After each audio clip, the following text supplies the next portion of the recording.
Food item manufacturing के लिए फ़र्श के ऊपर टाइल लगी होनी बहुत ज़रूरी है। जितना माहौल साफ़ सुथरा होगा उतना बेहतर अंदाज में आप काम कर सकेंगे और आपको फूड अथॉरिटी का लाइसेंस आसानी से मिलेगा। ये मैदे की बोरियां हैं, 50 किलो की एक बोरी है। सवैयाँ बेसिकली मैदे से बनती हैं। ये पानी है, पानी के अंदर आपने फूड कलर जर्दे वाला रंग जो है वो डालना है। ये जो ज़र्रात हैं बेसिकली मशीन चल रही है तो ये मैदे के ज़र्रात हैं। तो ये जो टैंक है मशीन के पास ही रखा होने की वजह से हल्के हल्के ज़र्रात इसके ऊपर आते हैं जब इसका ढक्कन खोला जाता है। मशीन इस वक्त ऑपरेट हो रही है, इसके अंदर मटेरियल डाला जा रहा है। इसका प्रोसेस भी दिखाता हूँ। काम करने वाले बंदों को दस्ताने पहने हुए होना लाजमी होता है, मास्क पहने हुए होना लाजमी होता है। ये मिक्सर मशीन है जिसके अंदर आटा गूंदा जाता है। इसके अंदर मैदा डाल दिया जाता है और मैदे के ऊपर जो फूड ग्रेड कलर मिला हुआ पानी है वो डाल दिया जाता है। यहाँ पे इसको 5 मिनट तक मिक्सिंग की जाती है। ये रिबन मिक्सर के अंदर भी मिक्स कर सकते हैं और इस फिंगर मिक्सर के अंदर भी मिक्सिंग की जा सकती है। ये मैदा डाला जा रहा है। एक चीज़ का ख्याल रखना है कि काम करने वाले बंदों को मास्क पहना होना लाजमी है, दस्ताने लाजमी है। ये अब इसके अंदर पानी डाला जा रहा है ताकि इसकी गुंदाई हो सके। इसको बिल्कुल आटे की तरह नहीं गूंदते बल्कि थोड़ा सा बुरबरा रखते हैं। ये आटा गुंदाई हो रहा है मिक्सर के अंदर। अब इसको बाहर निकालेंगे।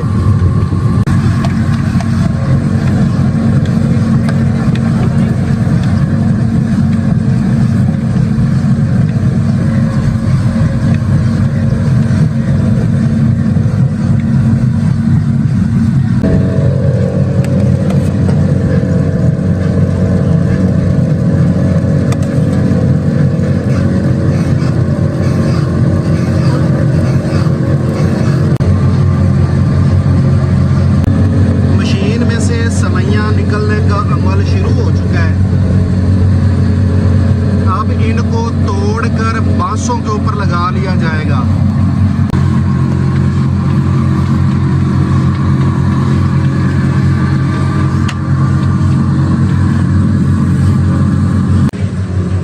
ये फ्रेम लगे हुए हैं, इनके ऊपर सवैयों को ऐसे लगा दिया जाता है। अब जैसे जैसे प्रोडक्शन होती जाएगी ये जितने भी रॉड यहाँ पे लगे हुए हैं इन सब के ऊपर सवैयाँ आ जाएंगी।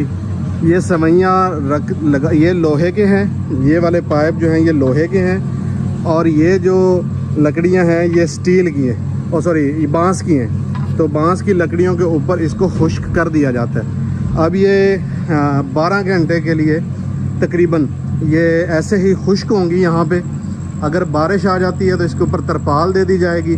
अभी चूँकि प्रोडक्शन होनी है, जब ये प्रोडक्शन मुकम्मल हो जाएगी तो उसके बाद क्या होगा कि इसको खुश्क होने के लिए छोड़ देंगे और अब मैं दोबारा कल यहाँ पे आऊँगा जब भट्टी के अंदर इसको डाला जाएगा। रात प्रोडक्शन हुई थी और उसके बाद इसको ऐसे सूखने के लिए रख दिया गया था। अब ये मटेरियल तैयार है। इसको मैं थोड़ा सा आपको तोड़ के दिखाता हूँ कि ये कड़क हो गया हुआ है। ये देखें। अब इसको भट्टी के अंदर रखेंगे और भट्टी के अंदर कितनी देर रखेंगे ये भी बताते हैं और भट्टी के अंदर कैसे रखेंगे ये भी बताते हैं। तो ये आप देख लीजिए कि ऐसे इसको खुश्क किया जाता है। ये धूप के ऊपर खुश्क हुई है, अभी इसकी पकाई होना बाकी है।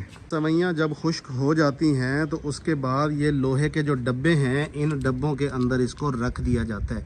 ये वर्किंग एरिया है, यहाँ पे सिर्फ प्रोडक्शन करने वाले लोग आते हैं। यहाँ पे जूते लेकर आना अलाउ नहीं है और बाहर के लोगों का भी आना यहाँ पे अलाउ नहीं है। डब्बे में नज़दीक से भी आपको दिखा देता हूँ। ये डब्बे हैं लोहे के, इन डब्बों के अंदर रख दिया जाता है। अब ये भट्टी में जाने के लिए तैयार हैं। ये लोहे के डब्बे हैं, पतरे भी इसको कहते हैं, कुछ लोग इसको टापे भी कहते हैं। इसके अंदर गीला मटेरियल नहीं डालते, खुश्क मटेरियल डालते हैं। ये जस्ती होते हैं, यानी जिससे पेटियां बनती हैं ये उस मटेरियल से बने हुए होते हैं। उसके बाद रस्सियों की मदद से ऐसे इसके छोटे छोटे गट्ठे बना लिए जाते हैं, इसको बांध लिया जाता है। अब ये भट्टी में जाने के लिए बिल्कुल तैयार है। ये भट्टी है जिसके अंदर सेवइयाँ पकाई जाती हैं। ये बिल्कुल कमरे की तरह है। 12 फुट ज़रब 10 फुट इसकी लंबाई चौड़ाई है और इसकी हाइट जो है ये 5 फुट है। ये ऊपर कंक्रीट की छत है। ये ऊपर लकड़ियाँ रखी हुई हैं, इन्हीं लकड़ियों को भट्टी के अंदर जलाया जाता है। ये इस वक्त भट्टी के अंदर आग जल रही है। यहाँ पे 100 डिग्री से ज़्यादा का टेम्परेचर चाहिए होता है।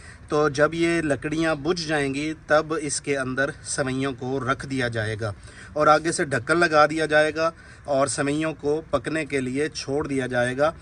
कल यानी अगले दिन इन सेवइयों को बाहर निकाला जाएगा। ये चिमनी है जिसकी मदद से धुआं बाहर निकलता है। तो चिमनी नीचे से दिखाता हूँ, ये यहाँ पे ऐसे है। तो जब ये ढक्कन बंद हो जाएगा तो धुआं भी बंद हो जाएगा। यहाँ भट्टी के अंदर रख दी हैं, इसको आगे भेजने के लिए इस बांस की मदद ली जाएगी। जी करें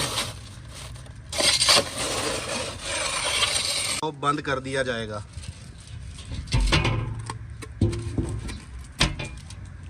लिया जाएगा बंद करने के लिए ये जो हमारी शीट होती है एक्सरे वाली, इसका इस्तेमाल किया जाता है। इसके अंदर सेवइयों को रख के उसके बाद इसको ऐसे फोल्ड किया जाता है। करना ज़रा, ये फोल्ड हो गई। फोल्ड होने के बाद इसको ऐसे शापर में डाल दिया जाता है और ये पैकेट जो है ये तैयार है। अब इसको सील लगाई जाएगी और मार्केट में भेज दिया जाएगा। ये सीलर है, सीलर की मदद से इसको पैक किया जाता है। ये पैक हो गया जी, पैकेट दिखाना ज़रा। ये नहीं, ये बंद हो गया। अब ये मार्केट में जाने के लिए तैयार है। अस्सलाम वालेकुम। वालेकुम सलाम। मुश्ताक भाई, कितने अरसे से काम कर रहे हैं सेवइयों का? 35 साल से। 35 साल, सारी ज़िंदगी गुजार दी। सारी ज़िंदगी गुजार दी है। ये बताइए कि फूड अथॉरिटी का लाइसेंस कितने में मिल जाता है? तकरीबन 16,000 दिया खास टाइम पे। 16,000 रुपया सालाना। ये बताएं कि इस कारोबार में सबसे अहम चीज़ मैदा है। 50 किलो की बोरी आजकल रेट क्या है? आजकल 7,000 रुपये का। एक बोरी से जब हम सेवइयाँ बनाते हैं तो उसके अंदर पानी भी डालते हैं और फिर उसके बाद उसको भट्टी में भी डालते हैं। तो 50 किलो से आउटपुट कितनी निकलती है, यानी सेवइयाँ कितनी बनती हैं? 45 किलो निकलती थी। 45 किलो। 45 किलो। मार्केट के अंदर ज़्यादा डिमांड बारीक सेवइयों की है या मोटी सेवइयों की? मोटी सेवइयाँ पाकिस्तान भर में ज़्यादा कहाँ इस्तेमाल होती हैं? हर जगह ही होती हैं तकरीबन। इसका सीज़न कौन सा होता है? सीजन है तकरीबन शबरात तो मरमा तक। शबे बरात से लेकर मुहर्रमों तक सीजन ही सीजन है। और बाकी दिनों में भी काम चलता है या बंद होता है? नहीं, चलता रहता। कोई टाइम ऐसा भी होता है जब ये काम बंद हो जाता है? जब मौसम खराब हो फिर बंद होता है। बारिश के मौसम में, धुंधों में? तो जब बारिश आती है, माल तैयार पड़ा हो तो फिर क्या करते हैं? फिर इसमें तरपाल डालते हैं। तरपाल ऊपर डाल के जब तक मौसम नहीं खुलता तब तक इसे नहीं खोलते। तो भाई नोजलें कितने अरसे में ख़राब हो जाती हैं? 3 महीने बाद ख़राब हो जाती है तकरीबन। मशीन का जो वरम है जो घूमता है जिससे सेवइयाँ निकलती हैं, वो कितना अरसा निकाल जाता है? तकरीबन 1 महीना। 1 महीना रोज़ाना कितनी सेवइयाँ बनाए तो 1 महीने में ख़त्म हो जाती? 10 बोरियाँ रोज़ बनाओ तो 1 महीना। 1 महीने में ख़त्म हो जाता है। फिर नया डालना पड़ता है। तो भाई लेबर कितने पैसे लेती है? लेबर 200 रुपया तो मशीन वाले लेते हैं। 200 रुपया जिन्होंने सेवइयाँ बनानी है, यहाँ पे सुखानी है और उसके बाद भट्टी में लगानी है, बाहर काट के देनी और बाहर निकाल के देनी है। 200 रुपया फी बोरी लेती है।